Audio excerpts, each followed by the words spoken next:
जय हिंद फ्रेंड्स। तो फाइनली हम लोग भारतीय संविधान को कंटिन्यू करते हुए आज मौलिक अधिकार को देखने जा रहे हैं। तो फ्रेंड्स, इस वीडियो में मौलिक अधिकार से संबंधित जितने इम्पोर्टेंट क्वेश्चंस बनते हैं सभी आपको इस वीडियो में उपलब्ध कराए जाएंगे। तो चलिए फ्रेंड्स, बिना देर के शुरू करते हैं हम लोग कि मौलिक अधिकार होता क्या है। देखिए फ्रेंड्स, जो है मौलिक अधिकार जनता को प्रदान किया गया भारतीय संविधान द्वारा ऐसा अधिकार होता है जो जनता के हितों का संरक्षण करता है।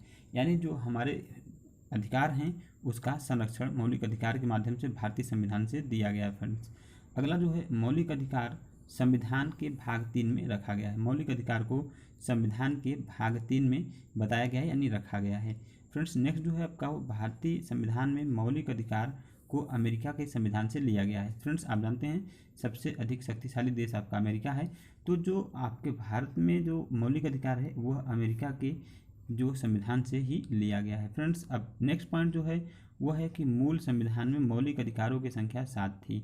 मूल संविधान क्या होता है फ्रेंड्स? जब संविधान का निर्माण हो रहा था उस समय कोई संविधान को मूल संविधान कहते हैं। यानी जो निर्माण के समय संविधान में मौलिक अधिकारों की संख्या क्या थी? 7 थी फ्रेंड्स। लेकिन 44वें संविधान संशोधन के तहत 1978 में संपत्ति का अधिकार जो था वह मौलिक अधिकार से हटा दिया गया। यानी वर्तमान में मौलिक अधिकारों की संख्या कितनी है?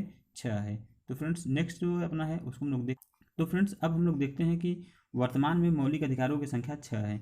तो हम लोग इसको 6 को क्रम से देखते हैं और कितने कितने अनुच्छेद के मध्य में इसको डिवाइड किया गया है उसको देखते हैं। फिर आगे इससे कैसे क्वेश्चन पूछे जाते हैं, क्या एक्स्ट्रा फैक्ट इसमें जुड़ते हैं, वो हम लोग देखते हैं आगे। तो अभी देखते हैं समता या समानता का अधिकार अनुच्छेद 14 से 18 में वर्णन है। ठीक, स्वतंत्रता का अधिकार जो है दोस्तों वह आपका अनुच्छेद 19 से 22 में वर्णित किया गया है। शोषण के विरुद्ध अधिकार का वर्णन जो है अनुच्छेद 23 और 24 में किया गया है। धार्मिक स्वतंत्रता का अधिकार यानी धर्म की जो स्वतंत्रता होती है उसका अधिकार अनुच्छेद 25 से 28 में किया गया है। संस्कृति एवं शिक्षा का अधिकार अनुच्छेद 29 और 30 में किया गया है। जबकि संवैधानिक उपचारों का अधिकार अनुच्छेद 32 में किया गया है। फ्रेंड्स, तो चलिए अब हम लोग एक एक करके जो है संविधान के जो मौलिक अधिकार हैं उसको हम लोग देखते हैं। चलिए फ्रेंड्स, इसमें जो है आपका पहला है समता या समानता का अधिकार। फ्रेंड्स, तो यह आप जानते हैं कि अनुच्छेद 14 से 18 में वर्णन है समता या समानता का। तो पहला दोस्तों जो है अनुच्छेद 14 में जो वर्णन किया गया है विधि के समक्ष समानता का। यानी दोस्तों जो विधि के समक्ष समानता है इसका तात्पर्य यह है कि कानून जो होते हैं कानून सभी के लिए समान होंगे। यानी कानून जो बनाए जाएंगे सभी के लिए समान होंगे। नेक्स्ट अनुच्छेद 15 में बताया गया है कि धर्म, जाति, लिंग, जन्म स्थान आदि के आधार पर विभेद पर रोक। यानी धर्म, जाति, लिंग, जन्म स्थान के आधार पर कोई भी भेदभाव नहीं किया जाएगा। इसका वर्णन आपके समता या समानता के आधार पर अनुच्छेद 15 में किया गया है।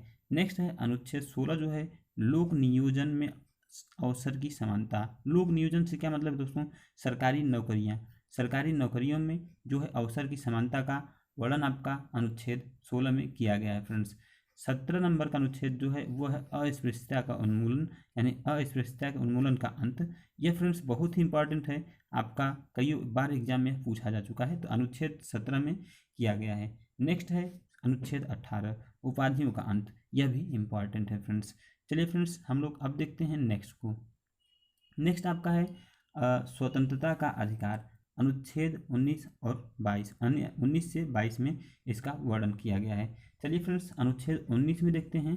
अनुच्छेद 19 में जो है अभिव्यक्ति की स्वतंत्रता, यानी जो अभिव्यक्ति की स्वतंत्रता है अनुच्छेद 19, इसको 6 भागों में बांटा गया है।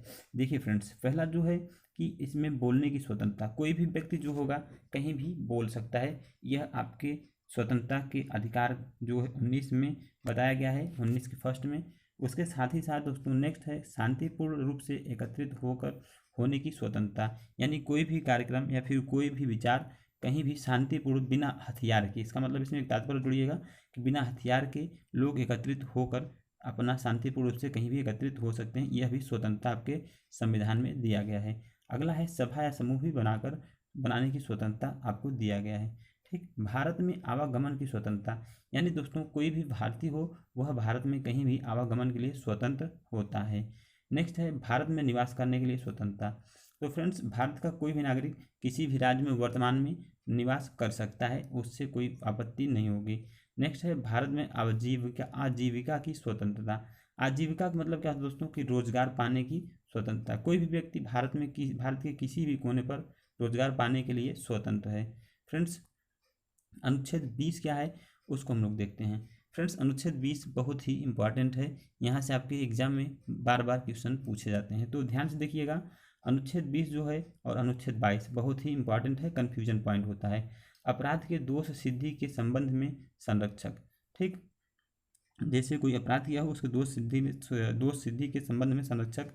इसमें आपके अनुच्छेद 20 में 3 पॉइंट्स जोड़े गए हैं, यानी 3 पॉइंट्स हैं। अपराधी व्यक्ति जो होता है उसको उसी समय के कानून की सज़ा दी जाएगी जिस समय वह अपराध किया हो। इसका तात्पर्य क्या है कि जैसे मान लीजिए कोई व्यक्ति अगर अपराध कर रहा है 2015 में, तो उस समय उसका जो सज़ा था 6 माह के लिए था। ठीक, अब यदि किसी कारणवश उसके फैसला आने में लेट हो जाता है, यानी 2015 के बजाय उसको 2020 में या फिर 2021 में सज़ा सुनाई जाती है, तो यदि उस समय जो सज़ा होगी पहले 6 माह था, अब 6 साल हो गया है, तो जब अपराध किया था वही उसको सज़ा आज दी जाएगी। इसका मतलब यही दोस्तों कि अपराधी व्यक्ति जब जिस समय के कानून यानी जिस समय अपराध किया उसी समय कानून से उसको सज़ा दिया जाता है। नेक्स्ट जो है स्वयं के विरुद्ध गवाही देने के लिए बाध्य नहीं किया जाएगा। ठीक, और उसके बाद तीसरा पॉइंट जो है एक अपराध के लिए एक ही बार सज़ा दिया जाएगा। जैसे कोई अपराध किया है तो उसको एक ही बार सज़ा दिया जाएगा। नेक्स्ट है आपका अनुच्छेद 21 प्राण एवं दैहिक स्वतंत्रता। फ्रेंड्स इसमें अनुच्छेद 21A में जो जोड़ा गया है यह है अनुच्छेद मूल संविधान में नहीं था। ठीक, 86वें संविधान संशोधन के तहत 2002 में जोड़ा गया अनुच्छेद 21A। फ्रेंड्स इसमें क्या जोड़ा गया कि 6 वर्ष से 14 वर्ष के बच्चों के लिए निःशुल्क शिक्षा का अधिकार 86वें संविधान संशोधन 2002 में जोड़ा गया था। फ्रेंड्स यह अनुच्छेद 21A के तहत है, बहुत ही इंपॉर्टेंट है, यह भी क्वेश्चन आपसे वनडे एग्जाम में पूछा जाता है बार बार। चलिए फ्रेंड्स नेक्स्ट है हम लोग देखते हैं कि 22 नंबर का अनुच्छेद क्या है। 22 नंबर का अनुच्छेद जो है गिरफ्तारी के संबंध में संरक्षण का अधिकार।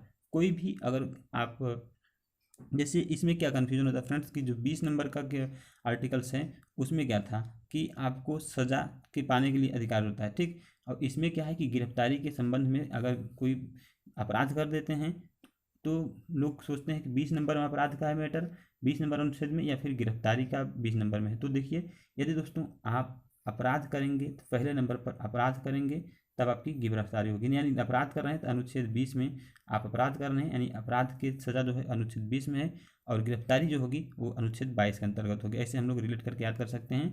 इसके साथ देखिए दोस्तों इसमें 3 पॉइंट्स हैं। अपराध गिरफ्तारी के संबंध में 3 पॉइंट्स हैं। कारण पूछ सकते हैं कि आप किस कारण से हमको गिरफ्तार करना चाह रहे हैं। नेक्स्ट जो है कि वो है 24 घंटे के अंदर अपराधी को नज़दीकी न्यायपालिका में उपस्थित करना होगा। ठीक, अगला जो है कि उस अपराधी को स्वतंत्रता इतनी है कि वह अपने मनपसंद कानूनी सलाह किसी भी अच्छे वकील से ले सकता है। यह अनुच्छेद 22 में वर्णन किया गया है। चलिए फ्रेंड्स नेक्स्ट जो है उसको हम लोग देखते हैं। शोषण के विरुद्ध अधिकार अनुच्छेद 23 और 24 में वर्णित है। तो फ्रेंड्स शोषण किसका होता है, बच्चों का होता है और युवाओं का। ठीक, तो मानव व्यापार देखिए अनुच्छेद 23 में जो है मानव व्यापार बाल श्रम एंड बंधुआ मजदूरी, यह अनुच्छेद 23 में अपराध माना गया है। इसके विरुद्ध अधिकार है, मानव व्यापार नहीं कर सकते हैं, बाल श्रम नहीं करा सकते हैं और बंधुआ मजदूरी आप नहीं करा सकते हैं, ऐसा वर्णन अनुच्छेद 23 में किया गया है। ठीक, और अनुच्छेद 24 क्या है कि 14 वर्ष से कम उम्र के बच्चों के लिए किसी भी फैक्ट्री में काम करने के लिए प्रतिबंध किया गया है। तो फ्रेंड्स यहाँ कन्फ्यूजन होता है कि अनुच्छेद 23 में 14 वर्ष के बच्चों के लिए किया गया है या फिर 24 में, तो रिलेट करिए, यहाँ लास्ट में 4 है यहाँ लास्ट में 4 है, यानी 24 में 14 वर्ष के बच्चों के लिए, अनुच्छेद 24 में 14 वर्ष के बच्चों के कम उम्र के लिए जो है वो फैक्ट्रियों में प्रतिबंध किया गया है। तो फ्रेंड्स ये था पार्ट 1। अब हम लोग जो 3 और बचे हैं आपके मौलिक अधिकार पार्ट 2 में कवर करेंगे। उम्मीद करते हैं आपको वीडियो अच्छा लगा हो, तो प्लीज़ वीडियो अच्छा लगा तो लाइक ज़रूर करिएगा और प्लीज़ फ्रेंड्स चैनल नया है आप अपने इस चैनल को अच्छे से हेल्प करिए और उम्मीद करते हैं आप ज़रूर हेल्प करेंगे। तो थैंक यू, मिलते हैं नेक्स्ट वीडियो में।